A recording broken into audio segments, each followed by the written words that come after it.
آپ کے علم میں ہے کہ مجھے آج قرآن حکیم کی روح سے راہ نجات کے موضوع پر گفتگو کرنی ہے۔ آپ کے علم میں یہ بات ہوگی یقیناً کہ ایک اصطلاح ہے سہل ممتنع، نہایت آسان زبان لیکن مضامین بہت بلند۔ بھاری بھرکم اصطلاحات میں اونچی باتیں بیان کرنا آسان ہے، مضامین بلند ہو لیکن زبان سادہ ہو یہ مشکل ہے۔ اس کو کہتے ہیں سہل ممتنع۔ بظاہر تو بہت سہل نظر آئے لیکن آپ ویسا کلام خود کہنا چاہیں تو دانت و پسینہ آ جائے۔ آپ کو معلوم ہے کہ غالب کے اشعار میں ابن مریم ہوا کرے کوئی، میرے دکھ کی دوا کرے کوئی، اب کوئی رس مشکل نہیں لیکن ذرا کوئی کہہ کے تو دکھائے یہ اشعار سادہ بالکل سلیس زبان، لیکن یہ ہے کہ وہ اپنے ادبیت کے اعتبار سے ایک معراج ہے۔ تو قرآن حکیم ویسے تو پورا کا پورا ابتدا سے انتہا تک عربی زبان کی ادبیت کی معراج ہے۔ کل میں بیان کر چکا ہوں کہ اس کے اعجاز کا سب سے نمایاں پہلو اور سب سے اولین پہلو یہی تھا جس پر کہ اس نے چیلنج کیا ہے تحدی کے ساتھ کہ اگر تم مقابلہ کر سکتے ہو تو کرو، فاتو بسورۃ من مثلہ، لے آؤ ایک ہی صورت اس جیسی جس کا مقابلہ کوئی نہیں کر سکا۔ کوئی جھوٹ موٹ کو بھی میدان میں کھڑا نہیں ہو سکا کہ میں اس چیلنج کو قبول کرتا ہوں۔ تو قرآن مجید از ابتدا تا انتہا عربی ادب اس کا کلاسک ہے، اس کا چوٹی کا، اس کی ایک معراج کا مقام رکھنے والا۔ لیکن اس میں بعض مواقع ایسے ہوتے ہیں جیسے میں نے سورۃ الرحمن کے بارے میں حضور کی حدیث کل سنائی۔ سورۃ الرحمن عروس القرآن، یہ قرآن کی دلہن ہے، اس میں صوتی آہنگ ہے، اس کا اپنا ایک میوزک ہے، اس کے اپنے اندر ایک غنا ہے، اس کے الفاظ کا ظاہری حسن ہے۔ اب یہ خصوصیت ہے سورہ رحمان۔ اسی طرح سہل ممتنع کے اعتبار سے قرآن مجید کی اہم ترین سورت سورۃ العصر ہے، اس میں کوئی لفظ مشکل نہیں۔ والعصر، دیکھیے عام اردو دان جو لوگ ہیں وہ بھی یہ الفاظ استعمال کرتے ہیں، ہم عصر الفاظ، ہم عصر اشخاص، کنٹمپریریز جو ایک زمانے میں رہتے ہو، ہم عصر، عصر حاضر، عصر رواں، سب بولتے ہیں الفاظ۔ عصر جدید، ان الانسان لفی خسر، انسان کا لفظ کون نہیں جانتا؟ خسر، خسارہ، یہ اردو کے اندر مستعمل ہے۔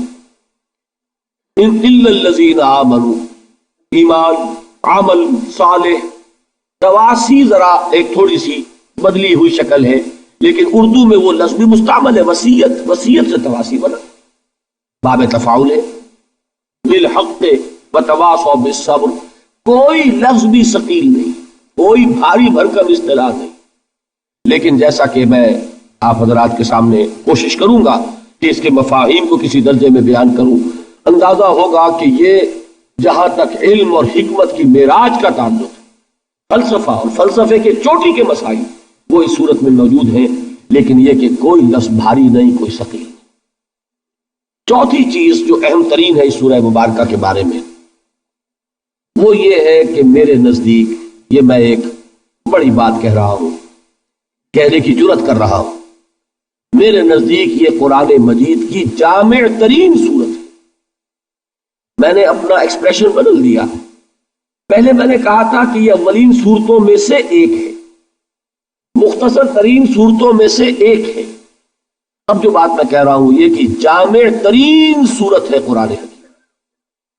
اس کی وجہ یہ ہے کہ قرآن ہے ہدی للناس، رہنمائی بن کر آیا ہے، ہدایت ہے۔ اس ہدایت کے راستے کو، صراط مستقیم کو، جس قدر جامعیت کے ساتھ اس صورت نے بیان کیا ہے۔ قرآن مجید میں آپ دیکھیں گے ایمان کے بحث ہے، مکی صورتوں میں طویل مباحث ایمان کے، پھر اعمال صالحہ کی بحث، عبادات کی بحث، اخلاقیات کی بحث، معاملات کی بحث، یہ سب کیا ہے؟ عمل صالح کی تشریح ہے۔ پھر تواصی بالحق، جہاد، امر بالمعروف نہی عن المنکر، یہ سب کیا ہے؟ یہ تواصی بالحق کی شرح ہے۔ قرآن مجید کے تمام مضامین کو جامع ترین صورت میں پیش کرنے والی صورت وہ سورۃ العصر ہے۔ اس کا احساس صحابہ کرام کو تھا. چنانچہ ہمیں ایک روایت ملتی ہے کان الرجلان من اصحاب النبی صلی اللہ علیہ وسلم اذا التقیا لم يتفرقا حتى يقرأ احدهما على الاخر سورة العصر ثم يسلم احدهما على الاخر. حضور صلی اللہ علیہ وسلم کے صحابہ میں سے جب دو حضرات کی آپس میں ملاقات ہوتی تھی تو وہ اس وقت تک ایک دوسرے سے جدا نہیں ہوتے تھے جب تک کہ ایک دوسرے کو سورۃ العصر سنا نہیں لیتے تھے. پھر وہ ایک دوسرے کو سلام کرتے تھے اور علیحدہ ہوتے تھے. اب آپ اندازہ کیجئے کیوں. بعد میں یہ بات واضح ہو جائے گی اس کا سبب کیا ہے. صحابہ کا کوئی عمل حکمت سے خالی نہیں تھا. قرآن مجید کی قدر و قیمت کی اصل جاننے والے صحابہ کرام ہیں. ان کا یہ طرز عمل اور سورہ مبارکہ کے ساتھ یہ لگاؤ اور یہ تعلق. ویسے آپ کو معلوم ہے قرآن مجید کی سورتوں کی سردار کون سی سورت ہے؟ سورۃ الاخلاص.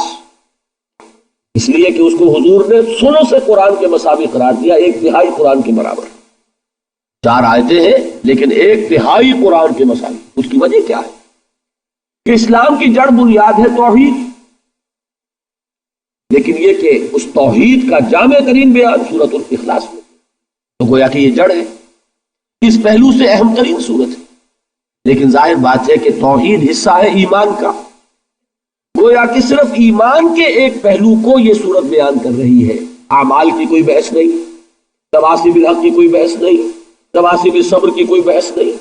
اس اعتبار سے اسے جامع ترین سورت نہیں کہیں گے، اہم ترین تو ہے، اس لیے کہ توحید ہی جڑ ہے، بنیاد ہے. اسی طریقے سے آیت الکرسی حضور نے فرمایا یہ تمام آیات قرآنیہ کی سردار ہے. اس کی وجہ بھی وہی توحید، اس لیے کہ ہمارا دین حقیقت میں دین توحید ہے. لیکن جامعیت ایک اور شے ہے.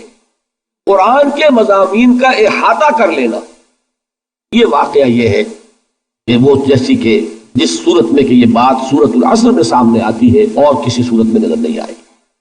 ہاں دین کے فلسفے کے لیے نہایت جڑ اور بنیاد کی چیز سورۃ الفاتحہ ہے، جو مقدمہ ہے قرآن کا، جو گویا کہ دیباچہ ہے قرآن کا، جسے ام القرآن کہا گیا. وہ سورہ مبارکہ 7 آیات وَلَقَدْ آتَيْنَاكَ سَبْعًا مِنَ الْمَثَانِي وَالْقُرْآنِ الْعَظِيمِ. لیکن یہ کہ جامعیت کے اعتبار سے عرض کر رہا ہوں کہ جامع ترین سورت سورۃ العصر. میں نے ایک تو صحابہ کرام کا عمل آپ کے سامنے رکھا، دوسرے امام شافعی رحمۃ اللہ علیہ کے 2 اقوال ملتے ہیں، وہ بھی آپ کو سنانا چاہتا ہوں. ایک قول تو ان کا بہت مشہور ہے، لو تدبر الناس هذه السورۃ لوسعتهم. اگر لوگ صرف اس ایک سورت پر تدبر کریں، غور کریں، اس کی گہرائیوں میں اترے تو یہ سورت ان کی ہدایت کے لیے کافی ہو جائے. ایک اور قول ہے امام شافعی رحمۃ اللہ علیہ کا جو نقل کیا ہے مفتی محمد عبدہ نے اپنی تفسیر میں، کہ لو لم ينزل من القرآن سواها لکفت الناس. اگر قرآن مجید میں سے سوائے سورۃ العصر کے کوئی اور سورت نازل نہ ہوتی، کوئی اور حصہ نازل نہ ہوتا تو یہ بھی لوگوں کی ہدایت کے لیے کافی تھی.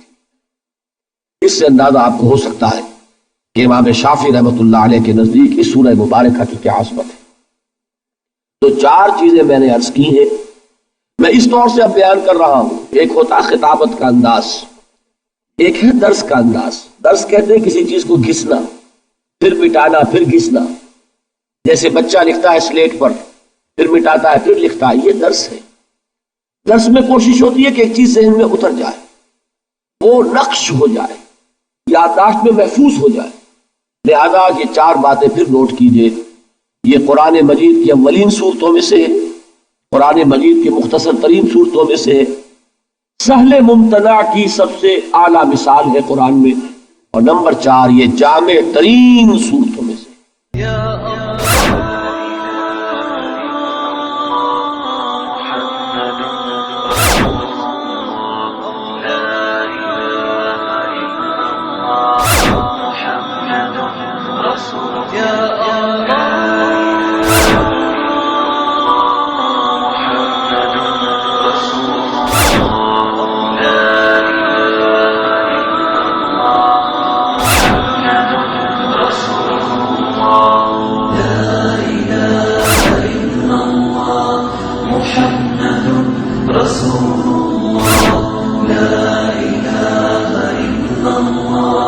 محمد رسول الله.